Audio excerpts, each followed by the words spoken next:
Time flies, man. It's wild. Like since I knew we were coming to talk, I was kind of like going through all the old stuff of yours I have on my computer and all that. I was like, God damn, some of this came out damn near 10 years ago. Yeah, bro.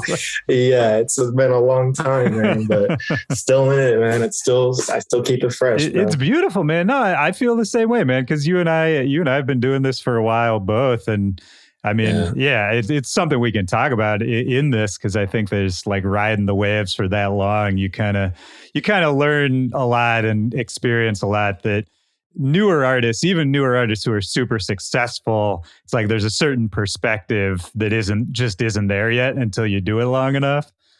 For sure. It's like we were able to see the cycles of this industry, for sure. Yeah, which is a thing until you go through it. It's you can't really necessarily understand how it all works. Yeah, exactly. Yeah, man. Just got to take it for what it is. Yeah, 100%, man. Where are you right now? Are you in Florida? I'm in Miami. Nice, man. And you've been there like the whole time, basically, right? No, actually, I lived in LA for like 3.5 years. Oh, when was that? That was from 2017 to 2020, like right after the pandemic started. I came back out here. Okay. Just because it was just getting crazy out there, and I just wanted to be like close to my family, Yeah, for sure. It just made sense for me to come back. Yeah, man. I mean, and is that where you grew up as well, like Miami area? Yeah. This is my home. This is where it's my roots. This is where I get all the Ricky. Well, is that true? Like, is there something about the Miami area, your roots being around there? Like, do you think what part of that comes through in your sound? I think, I'm not going to say it doesn't come out so much through my sound specifically, but just where I got my interest in dance music, like my parents met in a club, like a disco club. Oh, for real? And like, yeah. So like dance and like disco is like in there. Mostly my dad is all into that. Like he loves like Miami bass and like the breaks and stuff like that. That's his thing. And like, he just was always into that. And even when I was super young, like on the weekend, cause he worked like super hard during the week. So whenever he was home for the weekends, he would just be blasting like just all types of dance, like just from like the early 90s stuff. And just like, I don't know exactly like who, like house or freestyle or what? Yeah, it was like freestyle and like just breaks and like just mostly like Miami bass kind of stuff, like just like that kind of stuff. I can't really name artists on the top of my head, but I just remember like in the mornings we'd just be woken up to like the freaking stereo system being turned all the way on high, just hearing like it was very dance music. My mom would listen to more like soft rock and stuff like that, but no, my dad was really into dance. And man. And my dad played I'm not gonna lie, my dad played a huge part in me getting into like even more modern dance music. Cause it was when I first started making music, it was mostly hip hop, just because I think that was just a good entry point for me. Yeah. And like I loved rap music, but I loved all types, but I felt rap music was a good entry point. But then my dad, I think it was I don't really remember when that David Guetta song with Akon came out. It was like, 2000? Oh, yeah. 10, probably something around like there, that. Yeah. That was when like modern dance music was like at least in America, it was like becoming a huge thing, like just becoming so mainstream. And like that, even my own father like was like, yo, have you heard this? And it's kind of wild because I really wasn't with as much music that I've made and how long I've been making music since 2007. Prior to that, I was never like an avid like music listener. It's kind of crazy to think about it. Like I wasn't the guy that like went into Best Buy or like, Target and said, I need this album or I need this. I didn't really know artists by name. I just knew songs that people would like, that my mom or that my dad or even just a couple friends would play. But I was never like seeking out the music. I kind of just, it was just a thing. Yeah, that's interesting. Was. So then what was it your dad turning you on to like the dancier stuff that kind of sparked that that flame a little? Like, because so many people I talk to, you know, there's like the stereotypical story of like, oh, you know, yeah, I've been playing piano since I was like 1 month old, and you know, like people who have just been doing this forever. Like, when did it really start becoming a passion for you? Well, I've been passionate about just creativity in general. Like even before I ever touched like FL Studio, before I ever touched any music, I was running around with a camcorder. Oh yeah. Like just recording everything and just like kind of like just framing it. Like I'm telling you, it was so funny. People would be like, bro, get that camera out of my face. You always have a freaking camera in your hand. And like I would make home movies and like edit videos, even do like graphic design. And I was like 12. Like I was young, like doing all this. So I just like creativity in general. But I think what really sparked it was there was like a YouTube series of, I think it was like DJ Khaled and like a lot of Florida, like a lot of like Rick Ross. And there was like a documentary, and like the media out here was like people were really documenting like everything. Like I know that's like that was like going on in like a lot of other cities like New York and like Atlanta, but like Miami, like I'd say in 2008 and 2009, like they were going hard on it. Okay. Like they were like, you guys are going to see what's going on down here. So that really inspired me to see like people in the studio space. Like I had downloaded FL and made like beats here and there just kind of for fun, but I really got the passion first by seeing like just the whole process of like everybody just making music and just like seeing like this. And I was like, dang, like, this is something. And then, like I said, I was just only doing hip hop. But then a couple years later, my dad was like showing me some of this newer dance stuff, not the stuff we grew up on. It was like the more modern stuff. I was like, yo, like, cause it was real heavy bass. And it wasn't dubstep. Right. It was just, like the modern house, like David like the Guetta big stuff. room kind of sounds like. Exactly. Or like the LMFao, like kind of stuff. Cause their stuff was heavy, like it like low key. Oh, dude. Yeah, absolutely. And it's funny cause LMFao, like just a tangent on them for a second. I feel like they kind of cracked the code, because it's like, we all know that LMFAO is like kind of corny music, but also everyone kind of loves LMFAO. You know? No, for real. definitely could agree, man. Like I didn't think it was corny because I was young. Of course, but I thought it was the coolest ever, bro. Hell yeah. So that's when I like kind of, but it wasn't anything like what I make today. It was just how like big room house stuff and just like the party, like Afrojack kind of stuff. Cause I was just experimenting, I'm just like trying to learn how to make music. This is back in 2011 where there's no tutorials up. Like there's nothing for you to learn from. So I'm kind of just going by ear and just, I had no musical background anywhere in my family. Nobody makes music. So I'm just kind of like, just finding cheat codes however I can. Those were the two turning points. The first one was like a little earlier on with hip hop, just so I can like be like, dang, like I want to be in the studio like that. And then my dad just like turning me on to more modern dance music, because all I'm thinking when I thought dance music, I'm like, okay, well, this is just whatever my parents listen to. I don't know who else listens to this. Right. I mean, ultra music was a thing, but it was like trance and it was like more chill stuff. It wasn't like, I'm telling you, we already know when Big Room blew up.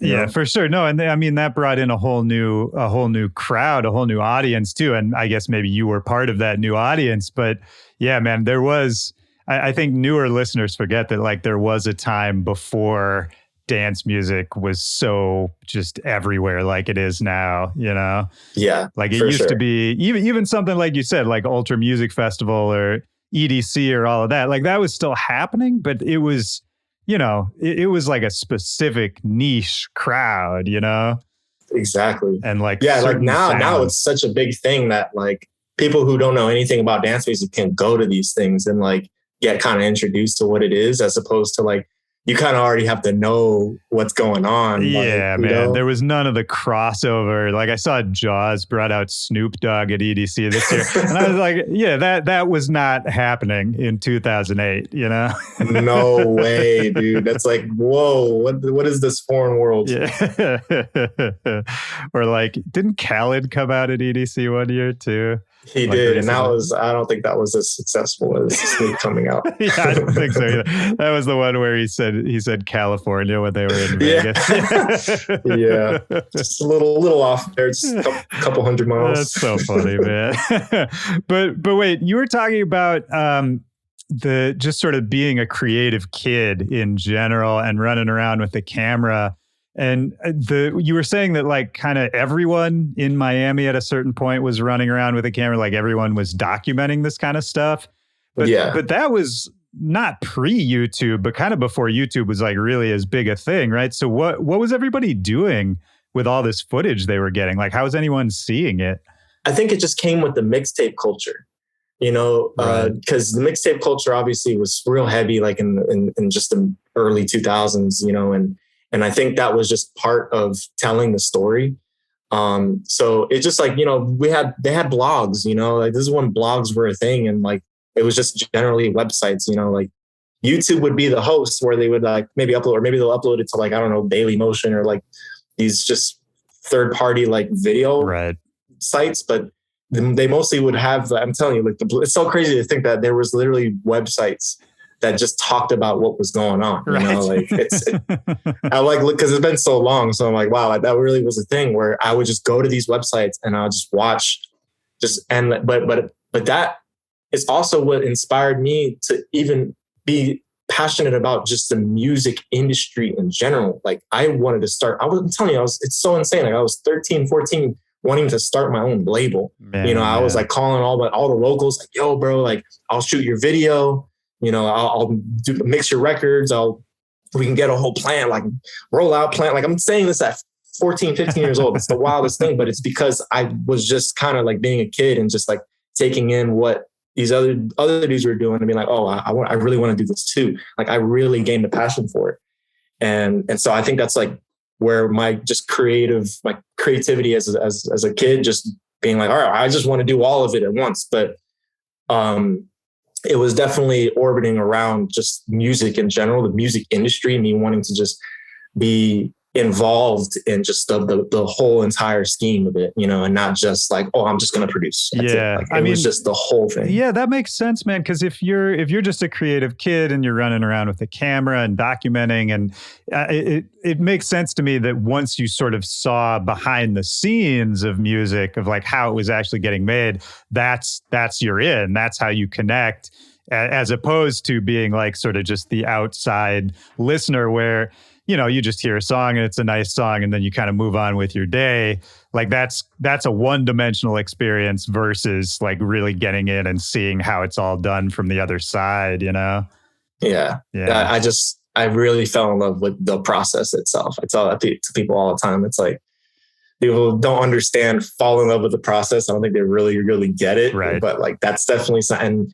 And I think that's why I know that I'm going to do this like pretty much for the rest of my life, because I'm still very much, the process is ever changing, but I'm still in love with it, because just seeing like things go from nothing to something and just seeing like the different paths of doing things. And obviously with how long I've been doing it, I have like a good understanding of the different approaches you can take. And there's no one way to do this, but it all comes down to the same thing, just create and have fun with it. Yeah, man. I'm glad you're kind of nailing that point, because you're completely right. I just was thinking about this while you were talking. A lot of times I think when people say enjoy the process or, enjoy the journey, a lot of times what they mean is like stop complaining, which is different than like actually enjoying, what's happening around you and really like not placing the value on the end goal. It's a much harder thing to do, but you're totally right that, I think a lot of people kind of get that wrong of like what that really means. Because then once you get to the end, it's like, okay, what's next for you? Like what, then what,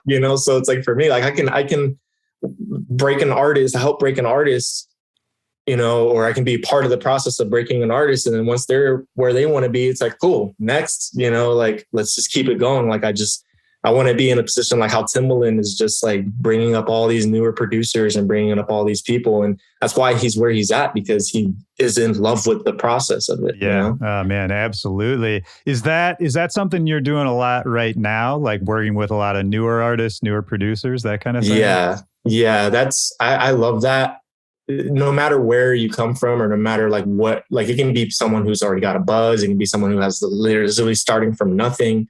It's still just great to kind of see that there's still there's always development to be had, no matter where you're at, you know. Yeah. Like, and for someone like me, like, yeah, I may not be A-list producer, B-list producer, but I've been around plenty of them and worked with plenty of them, and studied, and, you know, really absorbed everything. And I'm just like, well, I'm here to be this like agent of like, hey, like, this is something you can try. You wouldn't have otherwise known that you can do this, because you weren't, you know, you're probably only 2 years in this. I'm 15 years in this. You're 2 years. So it's kind of like, I definitely love kind of just like giving people a new perspective.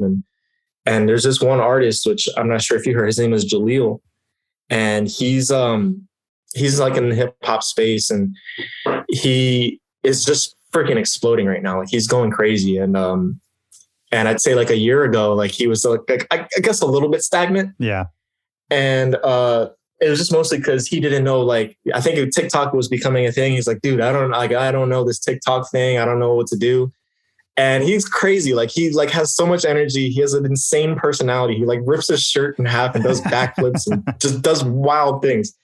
And I was like, dude, just take that from Instagram, because he was doing that like a lot, like 3 or 4 years ago. Right. And he just kind of like slowed it down. He's like, all right, everybody's getting tired of the ripped shirts. Like, we'll just take it to TikTok. It's a whole new audience of people. Just do it. And literally he did it. And now he's freaking exploding. Like, he's got 1 million followers in like 3 months. That's great. You know, so it's just kind of being that outer's perspective of just saying the simplest thing, and just being like, hey, like, well, this is how generally audiences work. Yeah. You know, and it being with the artists that you and I are, where like, you know, we're in a space where the producers are the artists.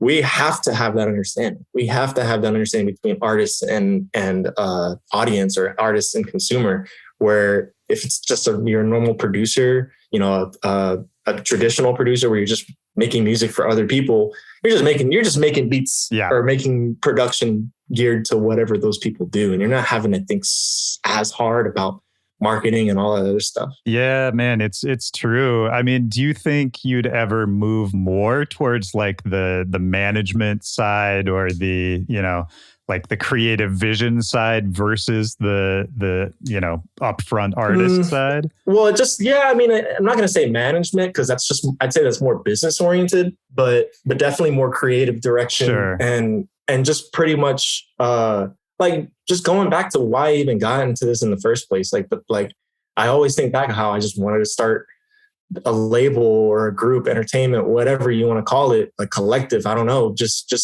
to do several things to get one thing to the next, you know, and just whether it be, again, developing an artist or just helping with their vision, because it's the same thing with music, where why some of these biggest artists have like a whole plethora of songwriters, because songwriters are really good at understanding a vision and then just bringing it to life for that artist. You know, it's like, okay, cool. I understand what this artist is about, so let me put that in song form. Right. You know, and so that's the same thing. And, you know, and whether it be visual or musical, it's like just understanding what they're about and then going from there, and then being like, okay, let me build on top of it.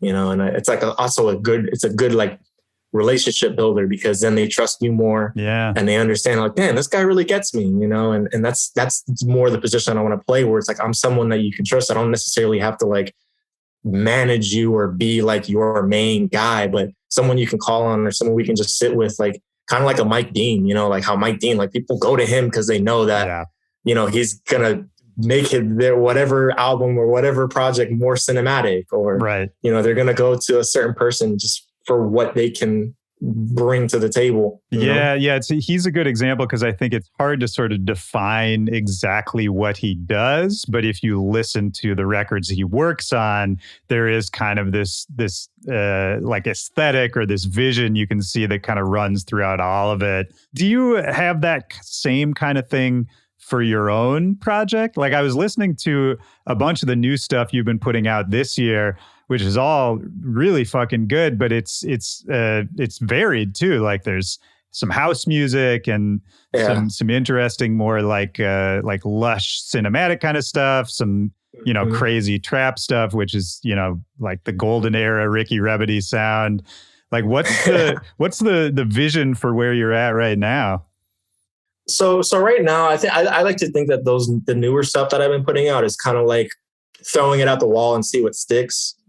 Just because the musical climate is just constantly changing, and just also kind of showcasing like my variety of like what I do and how I'm able to just basically like, because all the songs I put out, like I enjoyed making a lot. It wasn't just like, oh, I'm just gonna try something different and kind of ride the wave. I enjoyed every single bit of the music that I put out, and it was again just seeing what sticks. But the main vision, for sure, which hasn't necessarily been portrayed fully, is just becoming more visual with everything, whether it be through working with another artist or just doing with the Ricky Remedy project, which I always think the Ricky Remedy project I always think of it as just another artist that I'm working for, because I come from the world where I'm working for other artists and I'm working for other people, and I'm seeing their vision and I'm just trying to stick to that. So when it comes to Ricky Remedy, there's something that people know me for. There's stuff that they know me for. So I want to kind of stick to that. The main vision for me, which I think this is a great way to kind of introduce that to everybody, that's listening, is that I'm going to be becoming just more visual with things, because it's going back to my roots. The fact that, I was the guy running around with the camera, and I just love visual representation of things. And so I've been working a lot on visual, like 3D stuff, and just even more than that, just generally visual stuff. Because we're entering a world where, stuff like TikTok and stuff is appealing because the music is kind of driving that experience. And it's kind of like, I guess you can say, background music in a sense. And it's like, think about like people like Hype Williams, or people like, Colin Tilley, and these like directors where they make music videos for people go to, or like even Cole Bennett, like people go to these people because they are bringing this vision that music makes people imagine, like it brings your imagination out, and it's like kind of like spoon feeding it to you. It's like, oh wow, like this is insane. And I am also in love with that. And so I'm just kind of like putting music out and kind of like teasing like a visual here and there.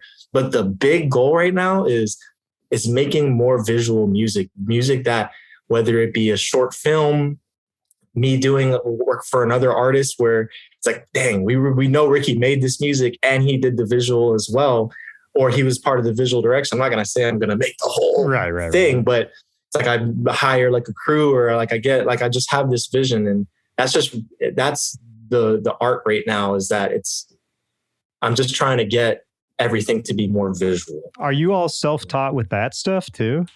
I am. I think what I like about just me starting really early on with computers is that like I'm just an interface kind of person, where it's like, okay, cool, let me just touch every button and see what it does. Right. And then I'll watch some YouTube videos, which thank God we're in 2022 where there's tutorials on absolutely everything now. Because if this was 10 years ago, I probably wouldn't be doing that. And I think that's the advantage I have, is that I don't have to learn about music anymore. Music is so second nature to me that now me learning visual, it's so fun and gratifying, because I'm like, wow, like now I have something that I can put my music to, and my vision is like, I don't have to like explain it to somebody else, which that's always good too. Like that's how you can see some of these, insane stage visuals that some of these artists have. And like, it's so inspiring, because that's basically what it is. It's their vision is just visually coming to life. And that's how you have like BTSM and, like even like Sudden Death and like all these people was like, just like, what the heck is going on? Like it's bringing everything to full circle. And I think that's just where I'm at right now, where I'm just trying to bring everything full circle visually with my music as well. In the 80s and 90s, like a music video could change the course of like an artist's career, like like one hot video could absolutely turn someone into a star. It, all of that kind of thing, take you out of obscurity, all that. And it's interesting to think about maybe some of that era is coming back in a, not exactly that way, but like, you're right that I think visuals are, of course, becoming more and more important. And as everyone's consuming these, all this on their phone, like making it for those formats.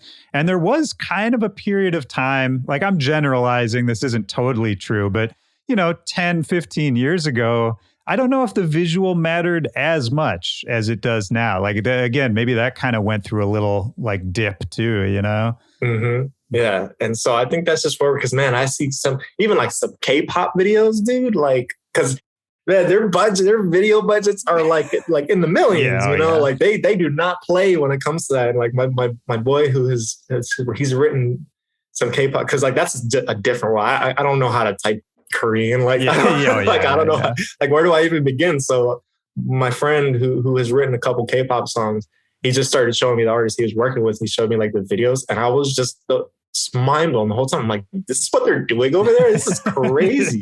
It's a whole nother world, man. Yeah. So stuff like that, man, like, because just nothing makes me happier is why, like, it goes back to me having a love for the process of me doing this for other artists. Same thing for me. I just love seeing a vision become actualized. That's like literally my passion. Yeah. Is seeing a vision become like a real thing. Even if it's not even fully there, it's still something like you're bringing. Literally, it was in your head. Yeah, it's crazy, man. It's the same thing with writing a song, right? Like, one day a song doesn't exist at all, and then you sit down in front of your computer, and then the next day the song exists, and like, who knows what that song is going to end up being? It might not be anything, or it might be the world's biggest hit, but it didn't exist yesterday. And that, I mean, just thinking about that, man, is kind of wild. Like all of our favorite songs, all the songs that mean the most to us, one day someone just sat down and made it, It's like people like really kind of take it for granted. I think it's just because they're just, I don't know, maybe it goes back to I'm just trying to get it finished, but they don't really think about like, dude, like this was not here. We didn't have this before. It's a beautiful thing, man. And you were saying too that you had computers from a young age, or that you were into computers from a young age. Is there anything behind that? Like, did you get a computer when you were a kid early on that really like connected with you?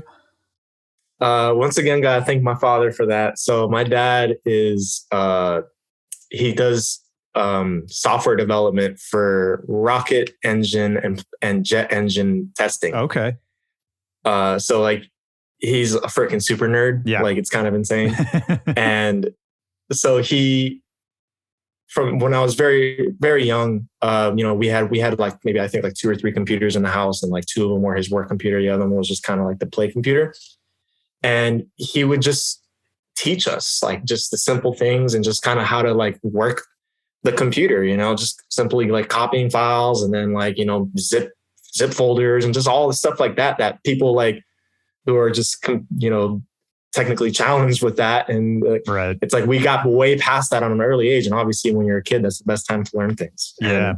And so I think that's my advantage of me learning like new programs and learning new things, is that I kind of already got down, like understanding how layouts just generally are, and just why things are where they're at. And, just doing simple things like that because of my dad just kind of like drilling it in my head. This is a tool, so just get used to knowing it. Yeah. And that's another huge reason how I was able to get into FL Studio at such a young age, at 13, because I was downloading, FL wasn't the first thing. I was downloading these like other programs, and not like Ableton or anything, but like just real dinky, like freaking third party, like things. I was like, okay, I can't make a song on this.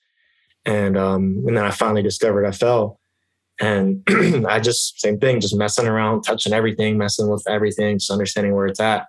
So that definitely played a huge part. Just my dad just kind of just being there to help me understand computers. Yeah. And probably just seeing him, I mean, it sounds like he has a really good work ethic, but also, just seeing him really embracing like his nerdy interests and all that. Yeah. And like, that there's nothing wrong with like really diving deep into whatever, whatever interests you have. I have to imagine that played a part too. And is he like, what brought your family to Miami in the first place? Well, all my family, like, I'm Cuban, so like all my family like is mostly in Miami. But he works for Pratt and Whitney, which is actually up in West Palm Beach, or it's like a little bit north of West Palm Beach. So he had work out here, you know. So he was just pretty much just out here, just being close to his job, and he and just it's just that's where the whole family is, you know, just Cuban descent, you know. That's just usually where they go. It's right there. It's like 90 miles. Yeah, for sure, man. I mean, it's interesting. Yeah, it's cool that your dad had what seems like really varied tastes, and your mom as well, to like meet at the disco and to stay up on current music. Like, I feel like most adults don't do that, you know? Yeah, no, my dad is definitely, my mom is more of the classics. Right. My dad is just always showing me new stuff. Like I was with him a few months ago, and we were in his car, and he's like, "Have you heard this song before?" Which surprisingly I didn't. I'm trying to remember I think it was the Tiesto, like boom, boom, boom, boom. Oh, that's hilarious. Like, he was showing me that I hadn't heard it yet. It must have been like just came out, but I hadn't heard it. And I was like, how does my dad know about this song and I don't? What the heck is this? Like, I'm the DJ. That's so funny, man. Yeah, he's really on top of it. Well, how did it evolve for you then? You know, once you kind of, he showed you dance music and you were already producing some hip hop and that kind of thing. How did it go from there? Like, what was maybe some of the first like inklings or indications to you that maybe there's something here, maybe this is something worth pursuing? You know, maybe there's some potential to what I'm doing. Oh man, I'm so excited to tell you this story, bro. So at this time, like I had already like been making like, I was probably like 2-3 years in of like making like dance and like I said, the big room stuff. So like this is probably like maybe 6 years in, or no, like 5-6 years into me making music. And I knew about dubstep, you know, Skrillex was a big thing, you know, and I was like, dubstep is like it's like another level up there, you know, with all the sound design and just the complexities of it. So I didn't get too much into that. I just was not that good at making that. And so one day, super late at night, dude, it was like 3 a.m. I'm with a couple friends and we're at this drive-through for McDonald's, super late. Right. There's a car in front of us where like the car is literally like bouncing, like they're just going. I can hear the music, like the bass, and then they put their window down to grab their order, and I hear like a buildup. I'm like, oh, they're listening to EDM, and then when it drops, I'm hearing these like trap hi-hats and snares, right? And I'm like, whoa, hold on a second, what? So I pull out my phone, I put it out the window, I Shazam it. It's Original Dawn by Floss. There you go, yeah. I heard that song for the first time in the McDonald's drive-thru, and I was like, what is this? Oh, that's amazing. Went home, pulled it up on YouTube, listened to that. I'm like, you gotta be kidding me. Then like on the sidebar, it's like all these others, like RO Grime, Yellow Claw, Uzi, like all these people on the sidebar. And I'm just like, I just kept clicking, and I'm like, you gotta be kidding me. Like there's like a whole genre, like how has this gone over my head? Like, but I think it was just because I was really listening to mostly just mainstream. Right. Like I think UKF was like the only thing that like had like a channel like in dubstep. Like otherwise, like you had like a lot of all smaller that shit channels. was on SoundCloud and only SoundCloud for a while. But I didn't even know about SoundCloud. That's I didn't what I'm know saying. like SoundCloud was like when that movement started, it was not that big a thing, you know? And I'm like, dude, what is this? And like that, like it just freaking clicked like immediately, where I'm like, yo, this is like my zone right here. You know, I come from hip hop. This is actually, I'm not gonna lie, this is actually, I was already making like music for pretty big artists, dude. Like I had made music for like French Montana and like, oh really, Rick Ross. And like, this is when because I was in a production duo with someone else, like just doing like just mostly rap. Yeah. Like doing like Tory. This is when I was real close with Tory Lanez, and I was doing like huge records, Meek Mill, like big records. Well, wait, hold on. Let's step back on that one for a second, because how did you at first find success doing that? So yeah, okay, we'll get into that real quick. So when I was, just kind of understanding like beats and stuff, and just like making, because like I said, I started with rap, I like the dance music kind of just came a little later. Yeah. I didn't really like market myself as a dance producer in any way whatsoever, because I was still learning that. Yeah. I felt like I pretty much got a good sound when it came to hip hop. So I just started throwing my stuff on YouTube. Like literally anytime I finished a beat, as soon as I finished it, went on YouTube. Okay. Just to have it out there, just in case somebody wanted to like buy it, discover, whatever it was. And so I was reached out by this guy that I used to play basketball with, like community basketball.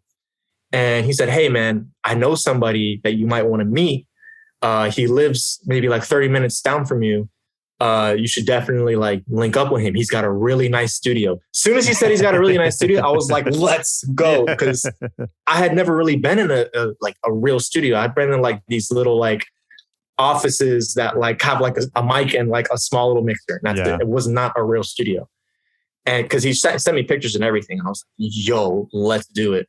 He said he'll come pick you up and everything. I think I was like 17 at the time. He comes through, picks me up, this kid. He's like, he's got some money, He picked me up in an M3 BMW. I was like, okay, I'm with the cool kids. And he brings me to his studio, and Street Runner, who's Lil Wayne's like one of Lil Wayne's main producers at the time. Like he always did his intros and always did his interludes and stuff. And he was, and so his name was Mike, the guy who picked me up. He said, "Yo, dude, like I listened to all your beats on YouTube, and like you're crazy, man. Like we really need your help on some of these. You got some cool cinematic stuff." And I was like, let's do it. So we kind of just like started collaborating just casually. And then I'd say maybe like a week and a half later, he's like, "Dude, like we have good chemistry. Let's try to make this a thing. Let's get in like a little duo."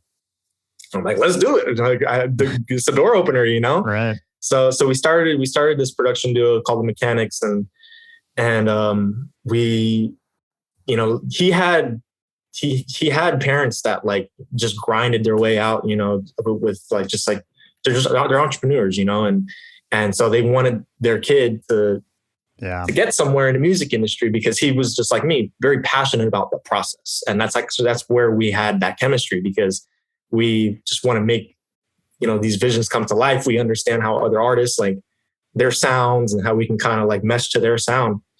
So his parents would spend whatever money they can to like get him in bigger studios. I'm telling you, these studios cost like a lot. You usually have to have a label budget, but they were willing to spend the money for that. And they, with me having, I guess you could say, more the technical knowledge of it. Right. He was doing more of the recording and kind of just like orchestrating things. And I was doing more of like the mixing and just like kind of just coming up with ideas and stuff like that. And it was a lot. It was like maybe like a good 2.5 years of us just navigating through the industry and, going to like random like events and clubs in Miami and doing beat battles and stuff like that. Just all in hip hop, right. And then Rick Ross, it started out as his main camera guy. His name is Spiff TV.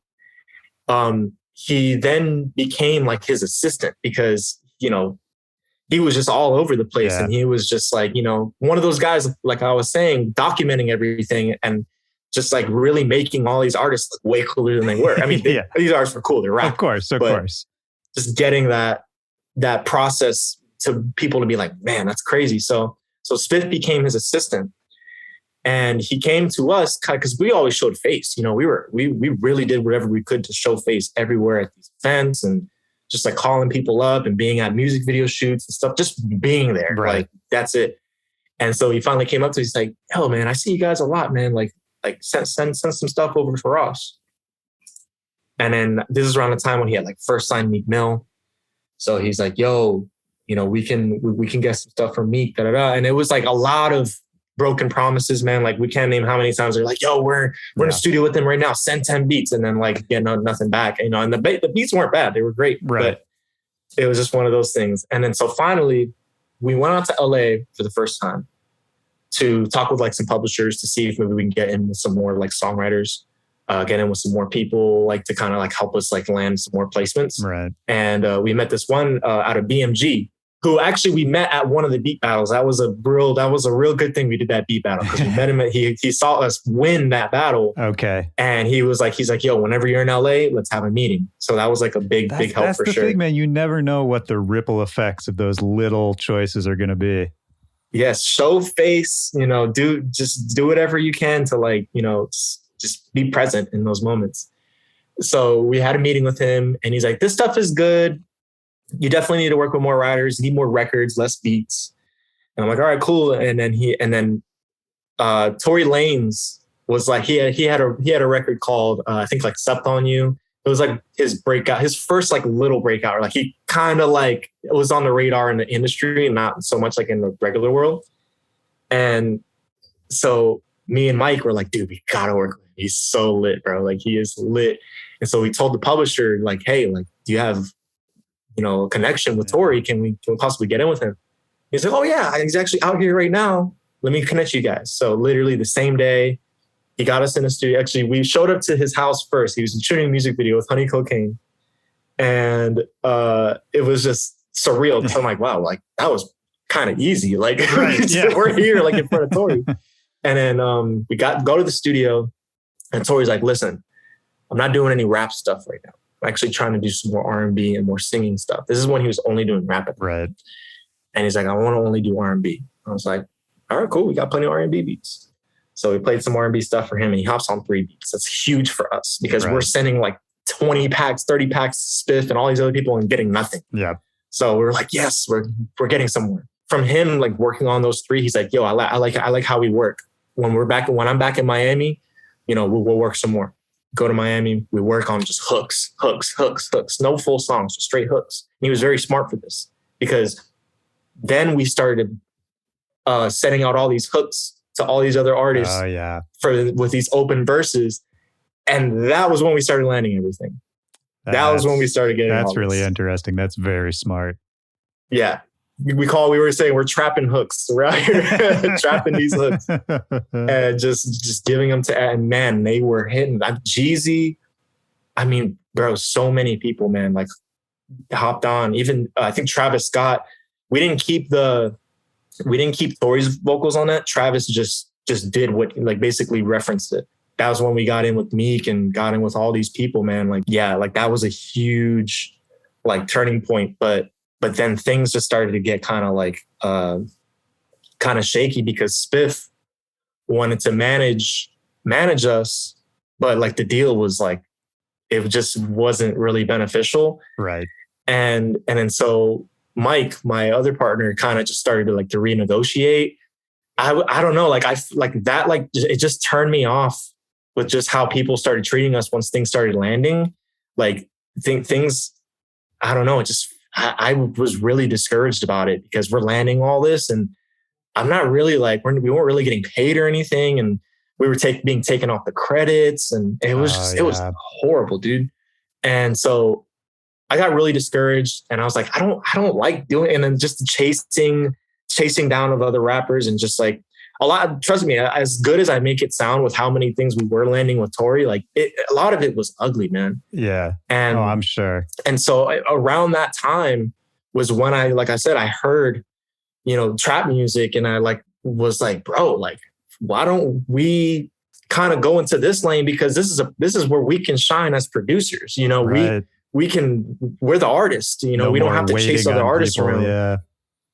Yeah, like no more waiting on people, right? You know, and not there's not as much trust me, there's politics in every industry, but of course. But you're more the driving point of your career. You know, you're the driver. You know, you don't have to, you know, just it was discouraging. And then I told Mike, like, dude, let's do this, and he was not having it. And he was like, no, like I don't care about that EDM stuff, and I'm like, all right, well.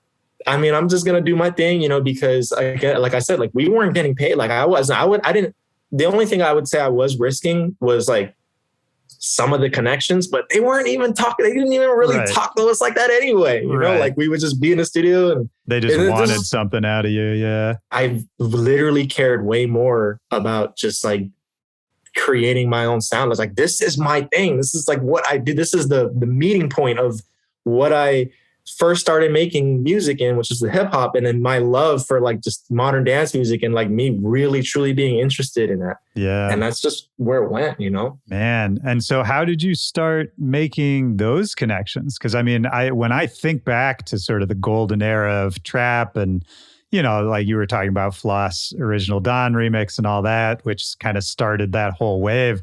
I mean, in my mind, you're right in there. Like you're pretty close to the beginning of all of that too. Yeah. Was it a pretty like instant thing? You just started making tunes, sending them around? Yeah. Yeah. I definitely, because it was not even maybe 4 months before I you know, parted ways with Mike. And I was like, hey man, like, because I was telling him, let's do this. Yeah. Let's do, because our manager at the time was saying, yo, we want to make you guys more of a brand rather than just, you know, which is, they were doing like, which he was right about that. He's like, let's become a brand so these people can treat us with a little more respect, or, you know, so they can actually, you know, we can be eye to eye and not just seen as like freaking producer slaves. Right.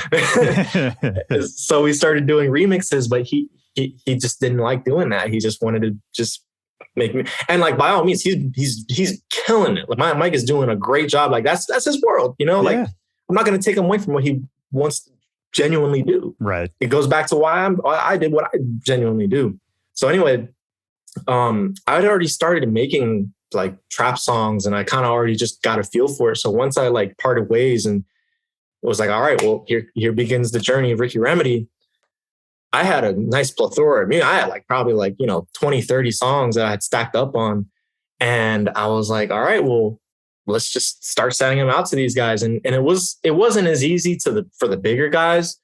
But my main goal, like I had to get to Floss. And like, I think the fact that I was able to work with as many of the big artists that I didn't see that it was impossible. You know, I was like, dude, if I can work with these guys, like, I'm sure I can get to them. I just have to just hit at all angles and just like really make it happen the best I can. And like, just like really figure this out. And like, just to also let them know, like, I did work with these people, right. You know, like I'm not no beginner. Right. You know? Yeah. You like, got some credits. Yeah.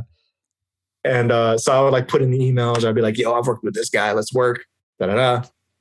And it took, I'd say maybe like 3 or 4 months of me just constantly tagging them on Twitter, having like my friends on Twitter tagging them, saying, yo, tapping with Ricky, da da da. That they DM'd me, or it wasn't even them. It was like their manager saying, send everything to whatever at Teamwork. Sure. And I was like, okay, cool. And sent them, I think like 4. I didn't want to send them too much. I wanted to send them like the best stuff I had. Sent them 4 songs. And they said, yo, what's your number? And it was Josh. And gave him my number. He's like, bro, we need to work. Like, we need to work together like ASAP. And I'm like, let's do it, bro. And he said, we're going to be out in Atlanta in a month. We'll fly you out. We'll work on some stuff. We worked on Break Your Back. We worked on all type. We worked on some remixes. We worked like, I was there for like 2.5 days. That was just amazing, man, because it was still very new to me, but I was like, this is something that like, I can see myself being an artist. Like people are going to, cause like, man, I was putting stuff out and it wasn't getting plays like that. It was getting like maybe like 500, 600 plays. So I'm like, this is a great way for me to like break through, whether it be collaborating with them, then playing more of my stuff. And Bro Safari, man, huge shout out to Nick, dude. Like he was definitely another one that like really was open to all. He's, man, biggest supporter at that time, man. I remember, man. He's always, I remember him specifically, like always just talking about your work and posting your music and all of that. And he was big huge at the time. He was huge, man. Like, he was killing it, man. Like, and that was like, I really look back now because of how like times have changed and how like, you know, there's new people on these stages now, and there's new people on these pedestals. And I just think like, it's crazy how how much exposure these guys really gave me, you know, and like I look back at it and I'm like, wow, like, because now I'm you know, I'm as an art, all of us as artists are thinking about like how we're going to, you know, continue to keep things fresh and how we're going to like get our exposure, whether it be like, I don't know, making a TikTok or having someone else, just whatever it is. How do you ride the waves? How do you stay in the game? All that. Yeah. Right. And like, I felt like I was doing the right thing with these guys and like, you know, et cetera, you know, and like, I know I'm missing all types of people. I mean, man, there's but so like, many from that era, man. I was just hanging the other day with Billy, formerly Gent and John. Yeah, yep, like, them too. Yeah, all of them, man. There were so many, and it's. I want to pause the timeline for a second just to talk about, because thinking about like, you know, Bro Safari and Floss and a lot of big people supporting you when you were still kind of a new name in that scene. Like, I feel like you've always been like the producer's producer, you know what I mean? Like, like every producer who really knows what they're talking about is like, oh, this guy's stuff is crazy, or like the quality of it. I mean, even back then you had a sample pack that I feel like everyone in that scene was using for like 3 solid years. Like every song had your drums in it, that kind of thing. Yeah. Like, and so I guess this is kind of a 2-part question. One part, and I guess we covered some of this, but like, do you know what it is you were doing that set you apart that way? That like, because there's something about your production. I mean, obviously it's like the engineering of it is very good and the quality is very good, but there's something that I feel like set it apart to the point where so many other producers were really taking notice. And I don't know if I know exactly what that is. And then I guess the second part of the question is like, how do you feel about that label and that identity of like, you know, the producer's producer? Like, because I think some people embrace that and some people kind of resent that, and it sort of depends on how you look at it, you know? To answer the first part, I can't say I have a definite answer because it's just like a vague thing. Like, it's like we just sometimes don't understand like why we make the decisions we make as artists. But I'd say the closest understanding I have of it is that I make music to accomplish blending genres or blending things together and making it so coherent, just making it understandable that, okay, like I come from this world of hip hop, you know, and I embrace it to the fullest. And same thing with this other side over here. I embrace both of these sides. And that is what dictates my decision-making of sounds that I use and what it is that I do when I approach making music. So I think in a sense, that's what sets me apart is that I am, I guess, generally experienced in this area over here, and I'm inspired by this area over here. And I'm just, again, it dictates what I do. Like, I'd say that anybody that is in the hip hop, has been in the hip hop game like the way I have, but also is inspired by EDM music, will probably have a similar sound to me. You know, they'll probably have something that's, because it goes back to like, why did I choose this snare? Why did I choose this kick? Why do I have this flow in my music? And I think it's like, I always think of trap, like this is just a self like opinion. This is just kind of like my own opinion. Yeah. But like, I like to think of trap music as like the synths are just like in place of the rap, you know, in place of the rapper. Yeah. You know, and so it's like, why do we like some rap songs? Because they got a dope flow. Like they're flowing, you know, they're making you like bob your head, you know? And that's just what I go for, where I'm taking this formula of why I make a hip hop beat sound the way I do. And it makes me bob my head. But then I'm like, okay, well, I want to bring some elements on this side that keeps it interesting, keeps it fresh, keeps it like, how is EDM music and electronic music in general able to survive and be as fresh as it is when there's like no vocals practically? It's just, you're rethinking of ways to use synths and you're just new grooves, and it's production heavy. So that just shows that there's something that you can take away from that. You know, there's something that you can take where, okay, cool, I'm going to take this formula that really doesn't change very much, which is hip hop. Like, we'll be honest, a lot of hip hop beats sound the same. But what changes it is what the rapper is saying, what the rapper's talking about, or maybe the voice of the rapper, which is, like I said, in place of that is what I'm using is maybe synths or maybe just, you know, how the synth flows or how whatever. So I think that's just why like my sound is what it is, and how I guess you can say it's separated from other people's, because it's just where I come from. Yeah, you know, and that's it's such a my cool way approach to, it. it's such a cool way to think about it, man. I really like how you put that. And I think you're right. Like, I think it works and maybe stands out because it's authentic on both ends, like you were saying, right? Because I think we've all seen like a hip hop producer try to make dance music and it doesn't really connect. It's the craziest Oh, it's thing. so crazy. Or the other way, like we've also seen like dance producers try to make hip hop, and it's like, even technically talented ones, if they don't actually understand the culture, if they're not like steeped in it, yeah, it can go real bad, real easy. You know? Yeah, it's correct. Because like, man, I'll hear some, and I'm not gonna name anybody. I don't want to put them out there. I'm just saying, but I hear the same thing that you said. Like like they are freaking like top of the top, like with quality, like when it comes to like their dubstep stuff or, you know, just like whatever they do. And then I hear like them make a hip hop beat. I'm like, man, I would have thought you would have known exactly what to do. But right. I think it was just me being knocked in the head over and over again in these studio sessions, and hearing the rap from the rapper themselves and hearing from the people who are driving this whole culture and industry telling you like, no, I want it to sound like this. It needs to sound like this. This needs to, just drilling it in my head for years. So I think it's just like, again, it's a formula that I'm always going to follow.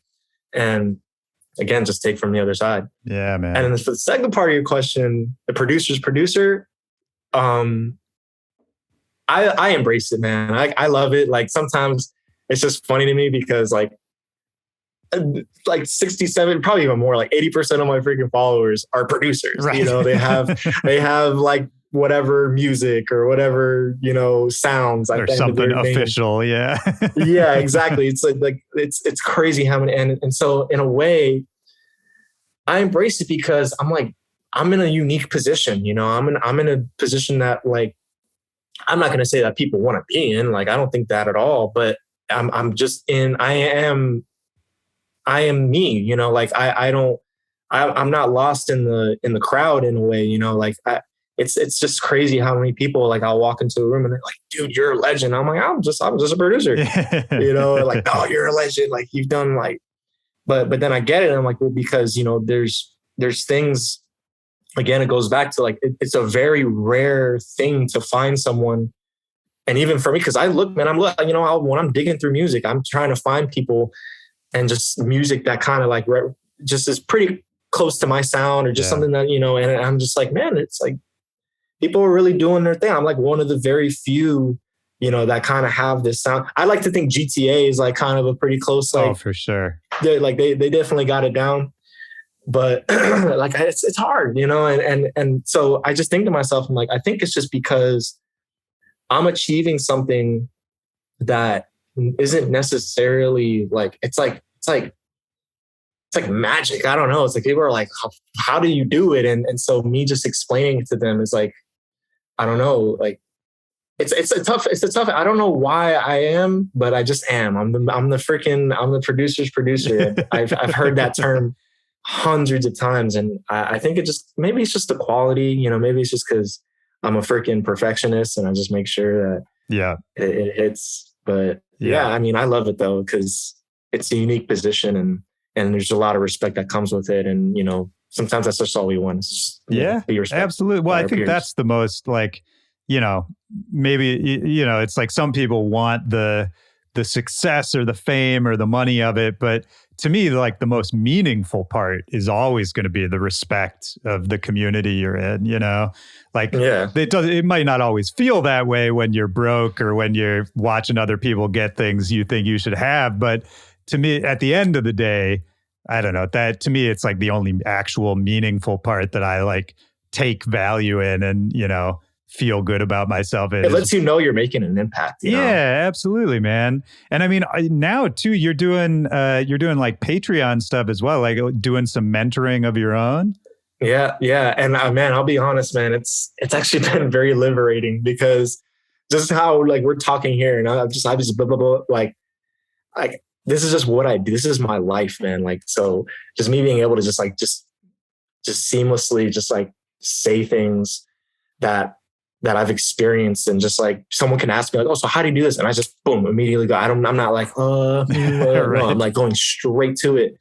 And it's like, I'm visually seeing people like their whole perspective change. And I'm just seeing them like their whole way of thinking, because we all have those moments. We have those aha moments. We have those moments where it just completely levels us up, you know, whether it be we see something on YouTube or we just like discover like a button on Ableton or whatever. Right. It's like, oh, wow, like that just changed. So just me seeing that is incredibly liberating. And it's actually more than just someone coming up to me and saying, hey man, like you're the reason I make music. It's like, I'll take your word for it, but just me seeing it and just seeing them like smiling and be like, yo man, like, thank you for this. I really learned a lot. You know, that is just because I'm really seeing it, you know, real time. It's a beautiful thing, man. I mean, just for a minute, like tell the people about the Patreon for people who don't know. So I have a Patreon where I actually have a whole lot of unreleased stuff on there too, like just demos, stuff that's probably never going to come out, and just so that you guys can hear. And then I'm going to be doing lessons where you just, at any level, you can literally be making music for freaking ever. And I'm pretty sure there's something that I know that you don't. And hey, maybe vice versa. Maybe something you know that I don't know. But I'm also going to be putting sound packs on there too, like exclusive sound packs, because I've just been doing a lot of sound design lately. Since I've been teaching it more, you know, I've been like, I guess I'll dive back into that. And so I'm going to be putting up exclusive sound packs on there. You guys can use any of it. You know, I'm not like, you know, coming after you for it. Use it if you need. And yeah, I really, really appreciate the plug. Yeah, of course, man. No, it's these kind of resources I want people to know more about, because I think, you know, tutorials and all that, like it's great, but getting to talk to someone who's actually been through it, like that's what we started off this conversation talking about, is like, you know, being able to directly ask someone about this weird thing that not that many people have done. It's super valuable, man. And I also will, I've been streaming on Twitch every Wednesday, just cooking up and just kind of like giving like just the process of why I do things and like my like whole general idea of it. But it's still completely different than doing one-on-ones. And like people telling me specifically what it is they're trying to learn, you know, like maybe they'll ask the question like on the chat and be like, hey, how do you do this? And like, I'll just answer it real quick, but them being in front of me for like an hour, you know, and that's really like me answering all these questions and then coming full circle. Like it's a whole different process. Yeah. It's so cool, man. And it's like we were talking about earlier, you know, figuring out like the new ways to reach people, new ways to kind of keep the whole thing going. It's awesome to see. And it makes me think about, you know, we were talking about the golden era of trap and you linking up with Floss and all those people. And, you know, for a few years there, I mean, you were touring a lot. You were, you know, dropping remixes for basically every big name in the scene, all that kind of thing, working with, you know, all the craziest people at the time. I mean, what sticks out to you from that era when you were really just, as, you know, Ricky Remedy, the artist, like really just going crazy and doing everything at the same time? Like, are there specific things you look back on really fondly?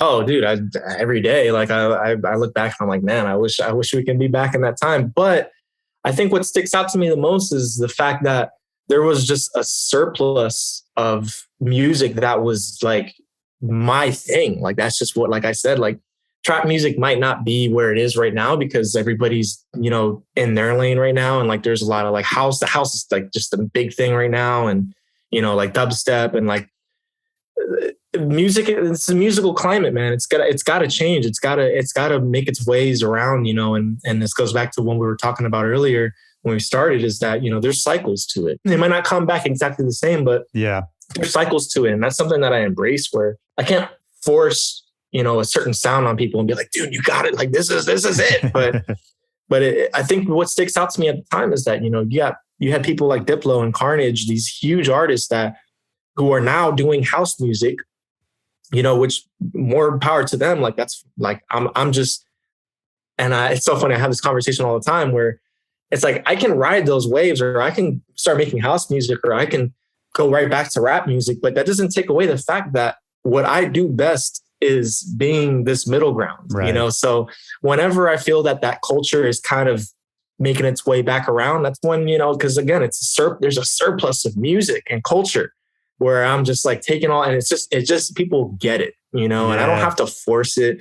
I don't have to, try to get people to, they just understand it. Man. And I think that's why I was where I was, is because I was what people were looking for, that middle ground. And,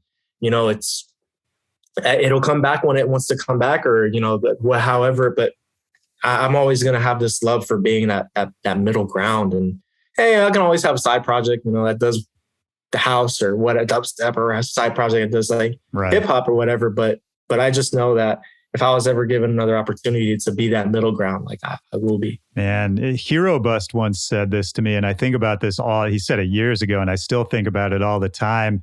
He said it better than I'm going to say it right now, but he said something like, basically, he was like, I thrive the most when scenes are kind of breaking down and everything's changing.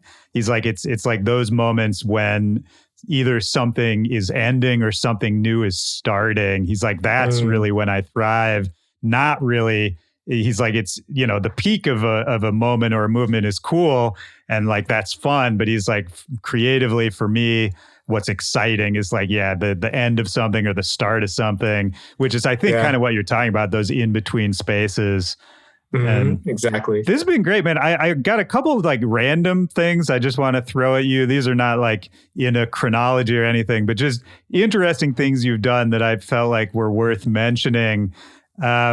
I wanted to talk about you being on Jimmy Kimmel for a second. Just because I remember it was you, Steve Aoki, Sonny Digital, and I remember like watching that performance, and it was so cool seeing you, which I was not expecting at all, just like on that late night stage. What was that experience? Man, surreal, man, and like surreal in so many aspects, like. Because it's like, even just the names you just mentioned, bro. Like Steve Aoki, Ricky Remedy, Sonny Digital, bro. Like Sonny Digital in the real trap hip hop world, Steve Aoki on the complete other end of dance music, and then Ricky Remedy being that middle guy. Like it's beautiful, because that is what I had always strived for, is blending these things together. But just quick story, like how that all came about even was that like I had sent records to Sonny Digital. Like this is, I think Fool's Gold Day Off was like, just like 2016. And I had met him and I said, dude, because I'm always making hip hop and stuff, always making rap. Right. So I'm like, I wanted to send him stuff. I'm like, hey man, like, let me send you some stuff to get on. Cause he's rapping, he raps and stuff too. And I want to help him with that. So he got on the Thank You Very Much record, and I was sitting on that record for like a year and a half, right? Sending it out to other rappers, sending it out to other people, like the way I was doing with Tory, where I had the hook and I'm like, all right, let's get someone to finish it up. And then Steve reaches out to me, asking for like bangers, for his tour. Yeah. And this is when he had released, I think it was like Uzi and like Gucci Mane or something like that. He released a couple rap records. And I was like, yo, dude, like, I know you're working on some rap stuff. So like in that folder, I included like 3 or 4 songs and a couple of beats if you want to like, pick them up. And I was like, I actually thought he was about to finish his album because he was announcing it, and asked for my number. Like right after that, FaceTimes me and he's like, yo, this Sonny Digital record had like, you haven't landed it with anybody. And I'm like, of course, I would have sent it to you. And he's like, yo, we were about to wrap up the album, but we want to put it on there. So wow, he says, send the stems. And like, we were back and forth on FaceTime, like for a couple of days, like saying like, oh, can you send this? Can you take this without this? It was cool. It was like actual collaboration with him. And then, so that one, it made it on the album. We shot a music video for it and all. Like that itself was like, wow, like I have a song with Steve and we're shooting a video. Like he had me in the video. I wasn't just kind of like, cool. Right. Steve it was amazing. He's very inclusive. I really thank him for that. And then so a month after the music video, we get an email saying, hey, you're going to perform on Jimmy Kimmel. And I was like, what? And then so the label manager called us and said, dude, they actually were given they sent the entire album, and it was Jimmy's team that chose that song along with, I think it was T-Pain and Gucci Mane. It was because they had 2 songs that they wanted to perform, and they chose that one. I'm like, dude, there was a whole bunch of other bangers on there. Like, I don't know why they chose that one. Right.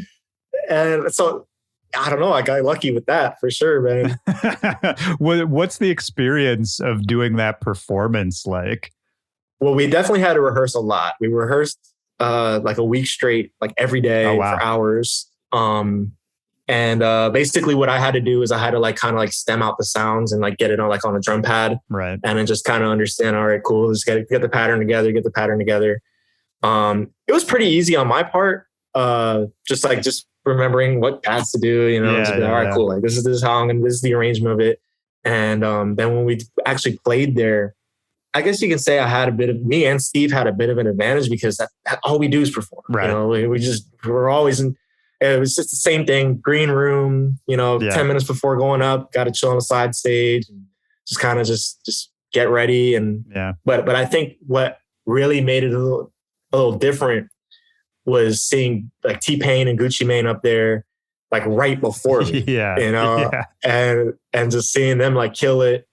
And, but it wasn't, like it wasn't like studio, how you right? Like, it's not like, you know, cause on TV, it looks like such a huge thing, but when you're actually there, it's like kind of a small studio, right? Yeah, it wasn't anything crazy. Like I was not honestly nervous, which was great. Like I was scared that I was going to like crap myself. I was like, damn, like, I don't know about this, but no, it felt great. It felt very natural. But I think it was just afterwards and just like kind of looking back at it and being like, wow, like I really did that, man. Like so that was crazy. So wild, man. I mean, that's the crazy thing about you, man, is you have all these random huge things that have kind of just not randomly because you're hardworking, but like all these little credits that I don't know if people know about. I like to think that is random, bro. Well, that one's a little random. Kimmel, bro. That one's random. This one I feel like is less random, but I don't know if people know it, is that you're also a Grammy nominated, right? Yeah. How did that happen? It was, that was a lot of, it was actually Latin Grammy nominated. It was when I was working with the Mechanics, when I was still in that duo. Yeah. And it was this Brazilian artist by the name of Naldo Benny. And crazy thing, man, like he's like the Michael Jackson of like Brazil. I don't know about now, but at the time he was just like anywhere he played. And you know how Brazilians are, man. They party, bro. Like they show out. Right. So whenever he did a show, it was like 10,000 people there every time. Like he was just killing it. And Mike's parents does a lot of business in Brazil.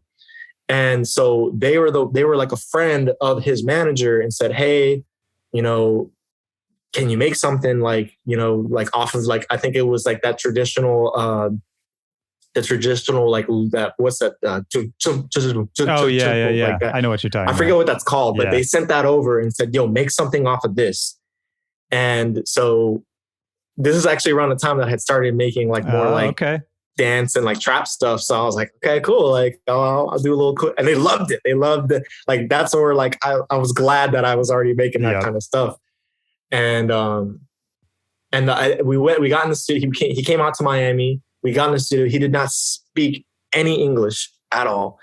And his manager would do like some translating, but his manager doesn't know any like musical terminology at all. So like we just reached a point to where he's like pointing at the session and just like pointing at the screen and like kind of like making noises. And like I loved it because I'm like, musical's obviously a very universal language. Right. You know, you don't have to speak English. You don't have to know the terminology if you make good, because he makes great music. Yeah. And he's like, and so he was just, it was a nomination for that song. Like we didn't think, but I think it's just because it did pretty well in that country. And like he has his connections, and it in my opinion, like I'm sure it's a huge thing to other people, but I was like, I felt like this was kind of like bought. Like I think he just bought this nomination in a way, but that's hilarious. But no, I mean, I'm being honest about it. Yeah, no, I mean, and of course, sometimes Grammy, any award show stuff, of course, is at best like a popularity contest sometimes, but you know, it's even so, man, it's a cool credit. And that story is really interesting too. That makes sense to me why maybe people like Diplo and Mad Decent and all them were fucking with you too, is like, because that's another like kind of authentic hybrid kind of idea, right? Of just like exactly. taking a few different styles, few different cultures and putting them together, but not in like an exploitative way, but more in a just like actual interest kind of way, you know? I like to think that's a huge advantage I have, man. Like I look at it and I'm like, yeah, that is an advantage because all artists of every different genre, like I was in like even like a Beyonce writing session just because of my arrangement. You know, they're like, dude, the way you arrange like these songs, like we don't want it to sound like this, but I need you to arrange it like this. That's Like, really, and it's like I wouldn't otherwise arrange it if I didn't make trap music that's or if I really didn't do that. interesting. You know, Did anything come out of that writing session for you? No, unfortunately not. But like usually when it comes to those kind of sessions, like you gotta be like you have to make like 20 songs, man. Like I was only in one session out of like the 50 sessions they had, you know, and because I was flying out the next day. But it was, you know, it was an experience because I was with so many insanely talented people that I met and I'm still cool with. And I just really understood that's like, yeah, they are really chasing after that next hit. And that's actually where they got that Savage remix with Meg Thee Stallion. Oh, okay. Was out of that writing camp. Because and that was kind of recent, right? Like within the last few years. And so, I mean, these days, are you kind of doing everything still? Like you're still doing hip hop stuff, you're still doing your own stuff, you're mentoring people. Like, are you focusing on anything specifically right now? Well, I think if I'm being honest, I think specifically I'm kind of getting back into just landing more placements with other artists and just working with like artists of all, you know, caliber, you know, just like whether they be big, A-list, B-list, working with songwriters and just trying to land placements just so I can kind of dip my feet back into that world. Obviously without having to chase anybody, you know, I don't want to deal with that again, but just kind of dipping my feet back in there. Cause I think that, you know, I'm a lot more experienced now and I have a lot of relationships that I've developed over the years and just trying to keep it all natural. And then I think maybe I'd like to think towards the end of the year, I'm really going to go hard on some new Ricky Remedy and getting back on the road.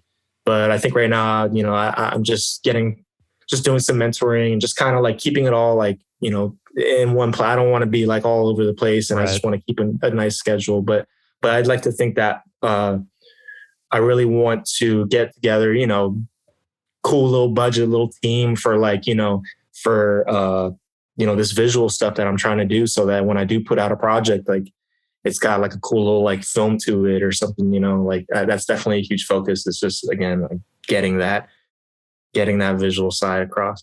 Well, let me ask you just this one other thing I've been wondering about is like throughout all of this, like it seems like you're in such a good place. Like you've got a good head on your shoulders about what you're doing and you're excited about it, all of that. Like, how have you been able to like stay happy and stay excited and, you know, sort of like find your way throughout all this? Because you've worn so many hats, you've had like all these phases of what you're doing. And it's always cool to just see somebody kind of end up in a level-headed place out of all of that. Like, is there anything you've picked up along the way? Anything you attribute that to of just like staying happy and staying in a good place mentally throughout all of this? Well, I can definitely say that, you know, I do have my days, you know, and I'm sure everybody does. And, you know, it's a very tough question to answer just because there's just days where I don't feel like I have my head on, but overall I do, simply just because I think it just goes back to like moments like what we're having right now. Like we're able to just talk about these kind of things. And I think just finding ways for me to remember what my element is, you know, it's like me mentoring, like I didn't really think it would like make me feel as good as I do. Like I really didn't, but I'm thinking to myself, wow, like this is just reminding me of who I am and like what it is that I do. And I think that's just most important is being your element as much as you possibly can, you know, because and you'll have things like social media and just conversations that people will have that will just kind of take you off track. And I think it's just super important to understand, like you got on this path for a reason, and I got on whatever path I am for a reason. And as long as I'm doing the things that really not even just make me remember. I'm just living in that, you know, how I told you when I first started, I was running around with a camera, or I was, you know, wanting to start labels with people and stuff. Like anything that puts me back in that natural, because I was a kid, you know, when you're a kid, you're not influenced by things the way we are, you know, when you're a lot older, where you're just kind of like you have this, what's the word? It's like second guessing yourself, you know, like kids don't second guess themselves. Right. And like, you know, because you're just like, what is my, like an existential situation. Right. It's like, why am I here? You know? Yeah, exactly. What does this all mean? You don't think about that when you're a kid, man. Like you're learning, right. You're absorbing it all. And I think I guess that's just the best way for me to answer, is that I'm really just trying to I just have to keep on, because I was like that. I was naturally attracted to that for a reason. That's just who I am. That's just how, that's just, I don't know, my genetic makeup. I don't know. Like, that's just why I'm. Well, I mean, talking about like how, you know, reconnecting to why you were doing this and what's really personal for you about it, I think is the key, because it's so easy, and everyone's done this at a certain point, to kind of like end up thinking you want somebody else's goals, or like seeing what somebody else is doing and feeling like, oh, well, that's what I should want. Or like, if I don't have what they have, then I'm doing something wrong. Whereas no, what you're saying is the actual real answer of, nah, man, everybody gets something different out of this, and everybody is in this for reasons that only they can understand. And and if you stay on it, like, you're not going to be like, if you're really on your thing and you're really like working at it, you're not going to have time to look at what other people are doing. Like, yeah, you can maybe know, like, from them being maybe in the studio with you, or like having a casual conversation, but you just being on the phone, or you being like on social media and seeing like, wow, I should be there. Like, why not me? Like that is like literally the opposite effect of what happens when you're doing what you love to do. Amen, you know, it's man. the complete opposite effect. Yeah, I couldn't say it better than that, man. Well, is there anything else we haven't talked about? Anything else that's on your mind or you want to get out there before we wrap it up? I really appreciate you for this, man. Honestly, like, that's probably like, this is something that I just love to talk about these things, because, you know, I've done just so much. You know, it's not just like, hey, I've been in the game for a long time. It's really like, I've done a lot. And I just forget, man, because I'm always on to the next thing. I'm always, you know, just like we all are. We're always trying to figure out what's next for us. But I feel like we only scratched the surface too. I feel like you got so many more stories. We'll come back to a part 2 sometime, because I know you've done absolutely. A lot. Yeah. And it's just like, I really appreciate people like you, man, like really highlighting people's, you know, stories. And you definitely, and like I said, I was listening to your stuff like when you first started, and I was like, this is awesome, man. We need more people doing this. Hell man. Yeah. Well, hey man, that means a lot. I appreciate that. And I appreciate you, man. And yeah, I got a lot of respect for everything you've done, everything you're continuing to do. And I'm stoked to see what it is, man. I'll ask you one last question. It's just the question I ask at the end of every episode here. Just looking for a memory from your life, a moment from your life. Could be from any time, could be from when you were a kid or 5 minutes ago, when in that memory, in that moment, music really, really hit you hard, really had like a deep impact, a strong effect on you in that moment. And that's meant to be a super broad question. There's no wrong answer. I have one that just came to mind. I was at EDC, I think 2016 or 15. I could be wrong. Whatever, it doesn't really matter. And I came with my manager and a couple other people, and like they had already went to the car because they were tired. And I was like, dude, I'm gonna stay for a little longer. And I was completely by myself. Right. And my phone dies. But it's all good because I knew where the car was at. I knew where to meet him at. So I wasn't like too worried. And this is the last hour. This is on Sunday. And DJ Snake was playing. And I go to like one of the most crowded parts of the crowd. And I'm like just seeing this insane production. I'm seeing these lights, and I'm like really like, and that's when I put my phones in my phone. I don't need to look at my phone. Like I don't need to think of like, be like, oh my God, where are they? Like I'm not worried about anything else. I'm Yeah. like, all right, well, time to enjoy the moment.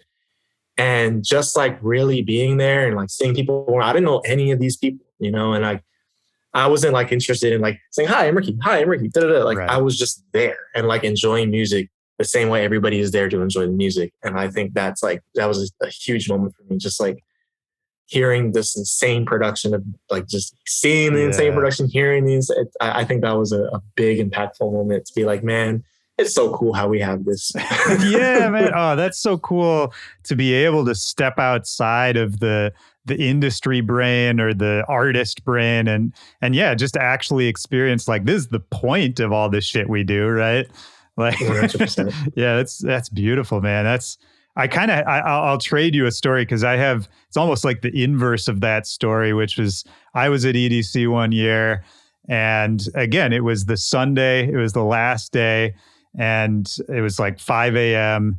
and Alternate was playing. And I don't know if you know Alternate, but he's like this like UK old school like breakbeat hardcore dude. He had like big rave tunes in like the early 90s.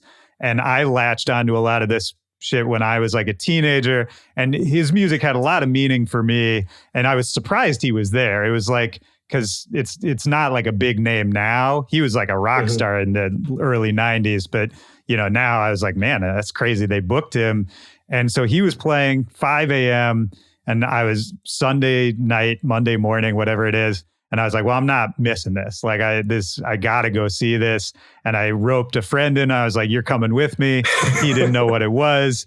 And so, you know, 5 a.m. I show up and he was playing on one of the bigger stages, but there weren't a lot of people there. There was like, and I'm talking like it was like maybe like 40, 50 people on like one of the bigger stages. And there was something about it that was so pure, kind of in the way you were talking about, where I like everything else fell away of like me thinking about myself and where I place in all of this and my own shit, where I was just like watching this artist who made me fall in love with all of this with just a few other people, but clearly everyone who was there like kind of knew the deal. And there were a few other artists there too, who I could tell like, oh, you had the same thought I had. And it was kind of just this beautiful thing of seeing this dude who's been in the game for like 3-4 decades, playing this like foundational music, everybody there kind of united, and none of the rest of it mattered, you know? And like those few moments, like, I don't even know if I'm describing it the right way, but I understand the feeling you're talking about of just being like, this is like the pure reason of why this means so much to me, you know? Yeah. Gotta have as many of those moments as you possibly can. And even if you have to recreate it or, I don't know, do whatever you can, man. Yeah, man. Well, I love it. This is my last thought is you were talking earlier about how you look at Ricky Remedy as like you almost collaborating with the artist known as Ricky Remedy. It's kind of the same thing, right? Because I think that allows you to stay you as a person. You can still be that fan and you can still be that wide-eyed kid or whatever it is. And you can be a fan of yourself and you can see your project with that outside eye. I mean, I don't know, man. It's I'm connecting with a lot of what you're saying here, man. I appreciate you being on. Of course, man. No, dude, I really appreciate you. Yeah, dude, 100%. And yeah, we'll come back, do part 2, 3, anytime, man. But awesome, I'll let you get out of here because I know we went a little long, but this was great, man. This was super fun. All right, man. Thank you, Willy. Yeah, thank you so much, man. Yeah, absolutely. I'll talk to you soon, man. All right, man. All right, man. Peace.